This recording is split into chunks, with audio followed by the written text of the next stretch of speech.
कई बार बदलाव के लिए कड़े फैसले लेना जरूरी होता है। ऐसे ही कड़े फैसलों में से एक था हेल्थ सेक्रेटरी को बदलना। नए स्वास्थ्य सचिव अमिताभ अवस्थी के कमान संभालने के बाद मुख्यमंत्री जयराम ठाकुर के आदेश पर कोरोना मरीजों के लिए अस्पतालों में बहुत कुछ बदला गया है। मसला चाहे अस्पतालों के कोरोना वार्ड की साफ सफाई का हो या फिर सीनियर डॉक्टरों की ओर से वार्ड का दौरा करने का। हर कोविड अस्पताल को डेली रिपोर्ट करना पड़ रहा है कि कितनी बार वार्ड में डॉक्टरों ने विजिट किया, खाना कैसा है और साफ सफाई हुई है या नहीं। यही कारण है कि एक और जहां डलहौजी के कोरोना वार्ड में डॉक्टर और अन्य स्टाफ के नंबर हेल्पलाइन के लिए लगाए गए हैं, वहीं हमीरपुर में कोरोना वार्ड में पेंटिंग के जरिए समय का सदुपयोग मरीजों द्वारा किया जा रहा है। एक अच्छी शुरुआत ये भी है कि मुख्यमंत्री और स्वास्थ्य मंत्री के कार्यालय से अस्पतालों में भर्ती लोगों से रैंडम आधार पर बातचीत की जा रही है। काम तो ठीक चल रहा है, काफी अच्छा काम करते हैं। साफ सफाई व्यवस्था वार्ड की बहुत अच्छी है। भगवान हमारे लिए सब स्टाफ लिखने लिए भगवान है। आप बहुत अच्छा काम कर रहे हैं। हमारे पेशेंट को भी पूछ रहे हैं उनकी। खुद स्वास्थ्य सचिव अमिताभ अवस्थी ने 7-8 मरीजों से बात की है और ये क्रम जारी है। कोरोना मरीजों को दिए जा रहे फूड और टेम्परेरी कोविड अस्पताल पर भी नए स्वास्थ्य सचिव ने ताजा जानकारी दी। देखिए उन्होंने क्या कहा। संभावना हमेशा बनी रहती है कि सिस्टम में लगातार सुधार किया जाए। हम लोगों से डायरेक्टली बातचीत कर रहे हैं, हेल्थ अथॉरिटीज उन्हें अप्रोच कर रही हैं। इसके बावजूद भी अगर पेशेंट्स को या उनके अटेंडेंट्स को कहीं लगता है कि व्यवस्था में कुछ कमियां हैं और सुधार करने की आवश्यकता है, तो मैं ये कहूँगा कि जैसे जो कंप्लेंट और ग्रीवेंस रिड्रेसल के जो दूसरे मैकेनिज्म हैं, चाहे जो डेडिकेटेड नंबर है हेल्थ सर्विसेज का, डेडिकेटेड नंबर है सीएम हेल्पलाइन का, और इस प्रकार की जितनी सुविधाएं सरकार ने ग्रीवेंस रिड्रेसल मैकेनिज्म के लिए दे रखी हैं, वो वहाँ पे संपर्क कर सकते हैं, जिसे तुरंत स्वास्थ्य विभाग को भेजकर उनकी समस्या का समाधान किया जाएगा। कोविड के लिए टेम्परेरी हॉस्पिटल्स बनाने का कार्य है।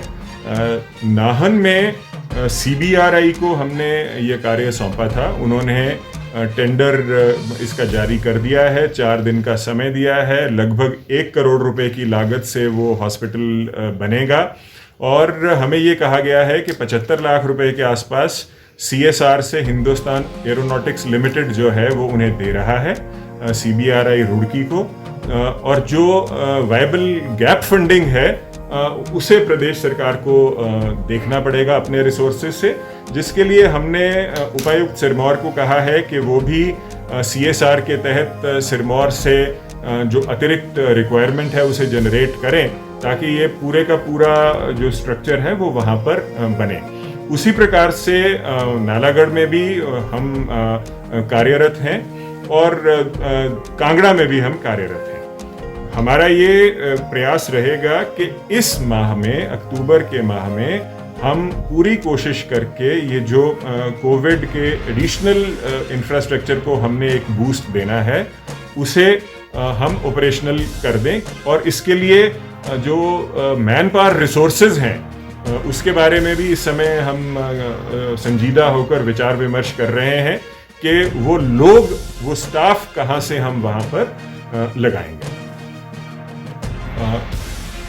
सरकार के ध्यान में बार बार पेशेंट्स के द्वारा, जनता के प्रतिनिधियों के द्वारा और साधारण जो आम जनमानस है उनके द्वारा ये बार बार ध्यान में लाया जा रहा था कि अस्पताल के अंदर कई बार जो मेडिकल फ्रेटर्निटी के लोग हैं वो रेगुलर बेसिस पे उनके पास नहीं आ रहे थे, उनका इलाज अच्छे से नहीं हो पा रहा था। कहीं कहीं खाने को लेकर, कहीं कहीं सफाई को लेकर कुछ सूचनाएं सरकार को प्राप्त हो रही थी, और ये पाया गया कि अब इसमें कुछ अतिरिक्त सुधार करने की आवश्यकता है। तो उसी चीज़ को ध्यान में रखते हुए और जो माननीय मुख्यमंत्री महोदय और स्वास्थ्य मंत्री महोदय के जो निर्देश थे उसके अनुसार हमने अपनी टीम के साथ वीडियो कॉन्फ्रेंस के माध्यम से सभी प्रिंसिपल्स के साथ, सभी मेडिकल सुपरिंटेंडेंट्स के साथ, सभी सीएमओज के साथ वीडियो कॉन्फ्रेंसिंग के माध्यम से 3 दिन चर्चा की और उनसे आग्रह किया कि वो इस सिस्टम को सुधारें।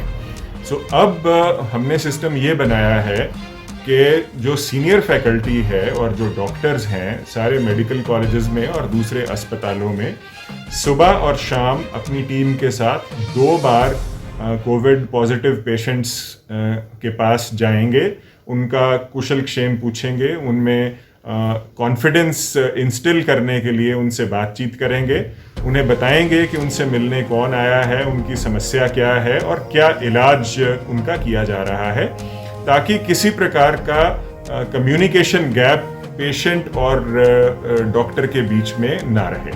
देखें, इसके साथ साथ ही हमने खाने में सुधार किया है ताकि पेशेंट्स को किसी प्रकार की दिक्कत ना आए। पिछले 5-7 दिनों में आप देखेंगे, जाएंगे तो आपको मालूम होगा कि खाने की क्वालिटी हमने इम्प्रूव कराई है। क्लीनलीनेस जो है सारे मेडिकल कॉलेजेस में उस पर विशेष जोर दिया जा रहा है और उसमें भी एक परसेप्टेबल सुधार नज़र आया है। लेकिन ये एक कॉन्टिन्यूअस प्रोसेस है जिसे हमें मॉनिटर करके लगातार जारी रखना पड़ेगा। इसके अतिरिक्त जहाँ तक कॉलिंग का सवाल है, ये बहुत महत्वपूर्ण है कि सरकार में हर स्तर पे पेशेंट्स के साथ बातचीत की जाए। शुरुआत माननीय मुख्यमंत्री जी ने खुद की। उन्होंने अलग अलग जगहों पे काफ़ी सारे पेशेंट्स के साथ बातचीत करके उनका कुशल क्षेम पूछा है। माननीय स्वास्थ्य मंत्री महोदय ने भी सब जगहों पर लोगों से बातचीत की है और सरकार की जो सर्विसेज हैं उनका फीडबैक लेने का कार्य किया है। मैंने स्वयं सब अस्पतालों में 7-8 लोगों से अलग अलग जगह पर बात की है और उनका कुशल क्षेम पूछा है। तो जो बात उभर कर सामने आई है वो ये है कि बाय एंड लार्ज जो पेशेंट्स हैं और उनके अटेंडेंट्स हैं वो जो सर्विसेज अभी इम्प्रूव की जा रही हैं उससे संतुष्ट हैं। लेकिन ये संतुष्टि लंबे समय के लिए बनी रहे और लोगों की शिकायतें दोबारा हमारे पास ना आए, इसके लिए हम सिस्टम्स को इम्प्रूव कर रहे हैं ताकि ये कोई ऐसा ना हो कि एक बार चेकिंग की और उससे चीज़ें सुधर जाएं।